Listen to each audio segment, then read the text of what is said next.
and were all women as sure of their wants as I was, the result would be the same.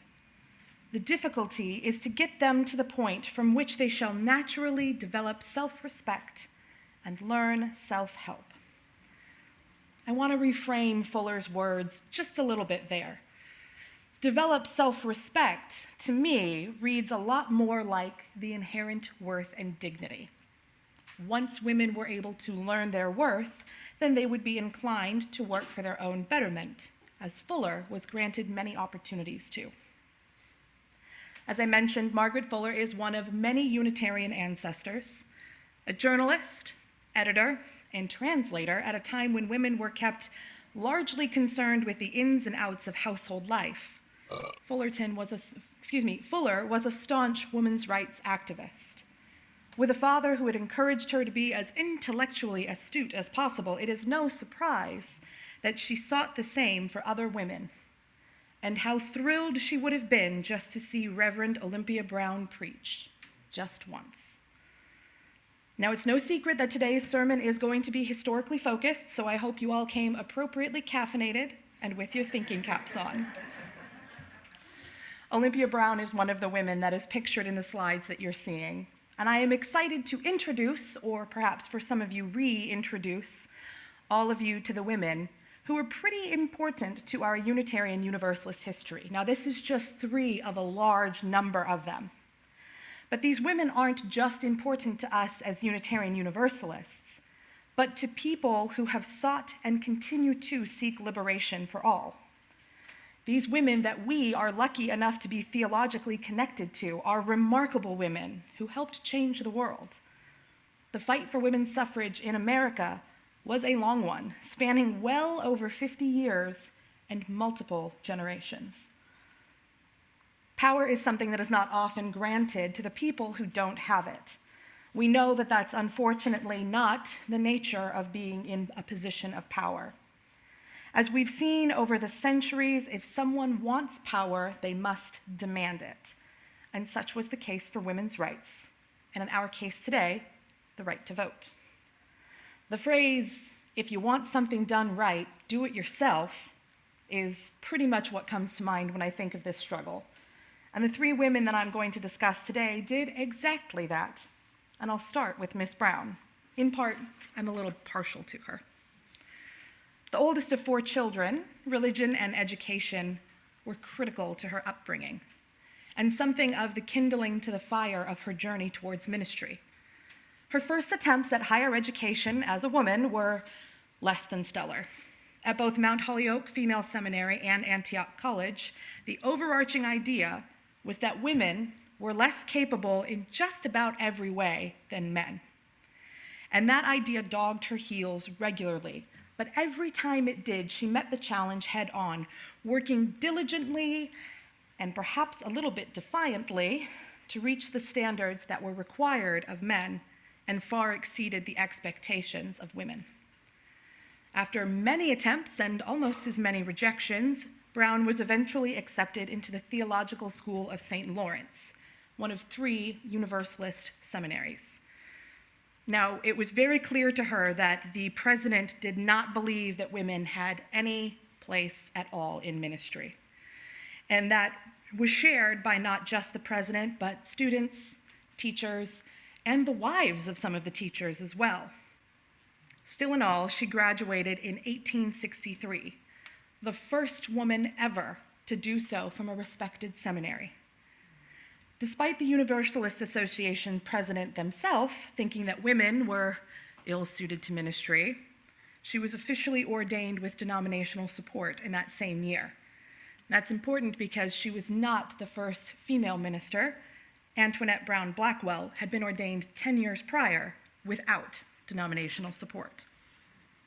Now, Brown spent many years in different locations and became well known as an orator very, very quickly. But her first pastorate, or what we might call settled ministry or installation, was with the congregation at Weymouth Landing, Massachusetts. After a while, she'd become so popular that her name was very well known to Lucy Stone and her husband, Henry Blackwell. We'll discuss Lucy Stone in a bit. They convinced her to spend a summer traveling the country talking about the fight for women's rights, and she spent the entire summer doing this politically inclined work. Ministry was still where her heart lay, though, and when she was given the opportunity to work with Susan B. Anthony and Elizabeth Cady Stanton, she turned it down in favor of the ministry. But she would still spend the rest of her career championing women's rights, very specifically the women's right to vote. Interestingly, there are multiple documented speeches of her insistence that women's rights deserved attention, in relative opposition to Frederick Douglass.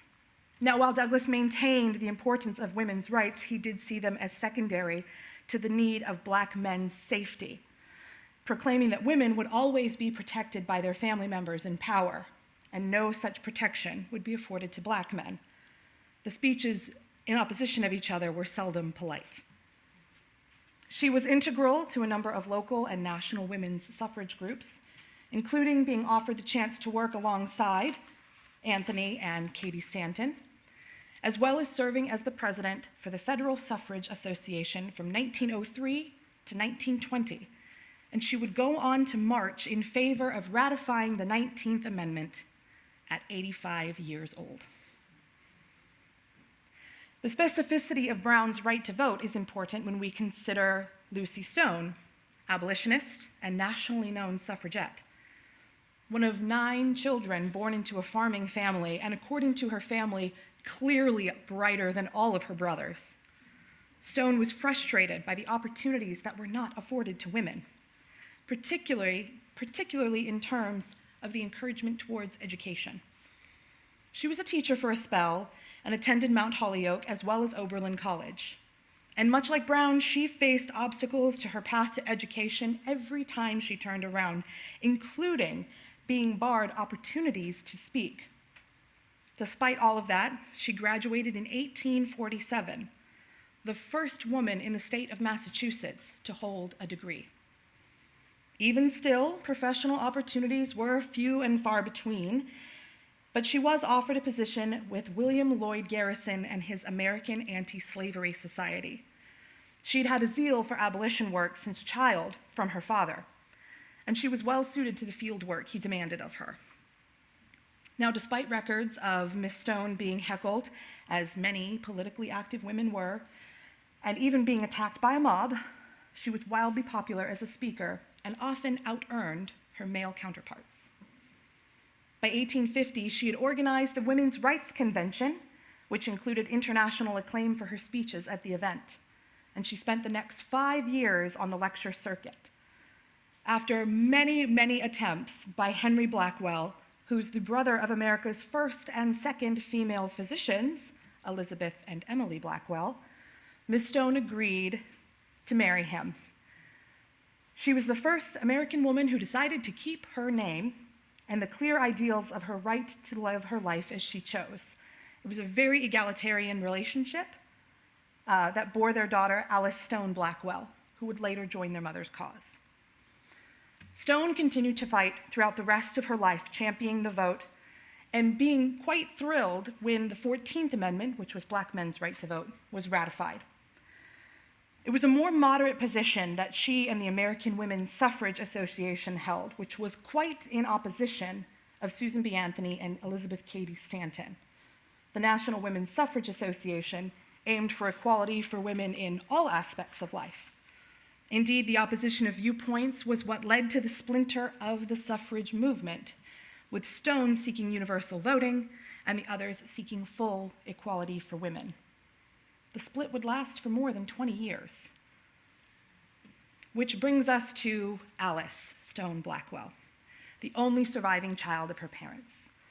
Now, decidedly, much less is known about her than those who came before, but it is worth noting that the daughter of such prominent reformers, in relation to families of very important standing, wanted nothing to do with the reform work her parents were working on. Exceptionally well educated, she graduated as the president of her class in Boston University in 1881. Before she reached the age of 30, her name would appear alongside her parents in the paper that they published, the Women's Journal. And by 1893, she was the paper's sole editor. A handful of her translations and writings throughout her life would be published during her lifetime. Now, what's notable about Stone Blackwell is the role that she played with uniting the two factions of suffrage, with the help from Harriet Stanton Blatch, Katie Stanton's own daughter. The work to reunite the sides was long and arduous and not without issue, but in the end, they were successful in convincing the two factions that together was much better than separate. And they helped form the new National American Women's Suffrage Association, or NASA. I promise that's the only one of the three acronyms I'll give you today, in 1890. They would work tirelessly for 30 more years before the passing and ratification of the 19th Amendment. Lucy Stone would never see the chance to vote, dying in 1893. Reverend Olympia Brown would vote in 1920, the year before her death. Alice Stone Blackwell is responsible for considerable knowledge of her mother's work, having written and published her biography in 1930, and was also a humanitarian in her later years, working for the benefit of the Armenian refugee community. NASA is still in existence today, operating as the League of Women Voters. All that said, there are a lot of firsts in our Unitarian and Universalist heritage, and I don't think that it's a coincidence that the same level of excitement is as much alive in our faith community today. Now, this is by no means an exhaustive list of Unitarian, Universalist, or adjacent women integral to the cause of women's suffrage. We would be here all day for that. It says nothing for the likes of women such as Frances Ellen Watkin Harper, a free-born Black woman, abolitionist, activist for women's rights, and well-respected lecturer. It doesn't give credence to the more well-known names that I've mentioned, and who are mentioned more briefly here than they deserve. And it doesn't examine the men who are a part of the fight. It doesn't reach deeper to remind us that Black women were largely excluded from the work and that their right to vote would not come until well after the Civil Rights Movement. It doesn't delve into the voting rights of BIPOC women across the board. But what I do hope it begins to scratch the surface of is the deeply ingrained history of liberation within our faith community. We don't get our passion for social justice out of nothing. And I hope it also shows that we, as Unitarian Universalists, don't rest on our laurels. These women demonstrated perseverance, strength, ingenuity, and talent. They seldom took no for an answer. We know all too well that the strides that these women helped make are not easily won, nor are the hard-fought battles in recent years that we continue to fight today. The possibility of the reversal of the Roe v. Wade ruling is uncomfortably close to reality. We see the rights of women being attacked in the political sphere at an alarming rate. It's critical that we remember that there is documented proof that women across the board are not equal to men. We recognize there is a large gender pay gap statistically, that white women will fare better than their BIPOC counterparts every time.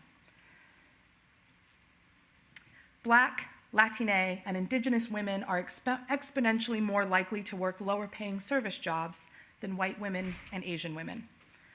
There's further documented evidence that women are ignored with disturbing frequency when it comes to healthcare, and our BIPOC sisters are more likely to become ill or die from misdiagnosis and lack of treatment. And of course, the pandemic has highlighted the further inequality of the genders, with women leaving the workforce at much higher rates than men. The numbers of women impacted by COVID-19 are much higher than men, not solely in the United States, but globally. Not only are they more likely to suffer financial impacts, but women are more likely to work in the healthcare settings, putting them at greater risk for contracting the disease. There's always work to be done. The work of those who've come before us is always a part of our history to be grateful for, and it should serve as a reminder that seldom is power given, and even less so is it guaranteed. The biographies given today are mere snapshots of decades of work, spanning lifetimes. It's up to each of us to continue to work for equality in every walk of life. It's one thing to say that we are Unitarian Universalists.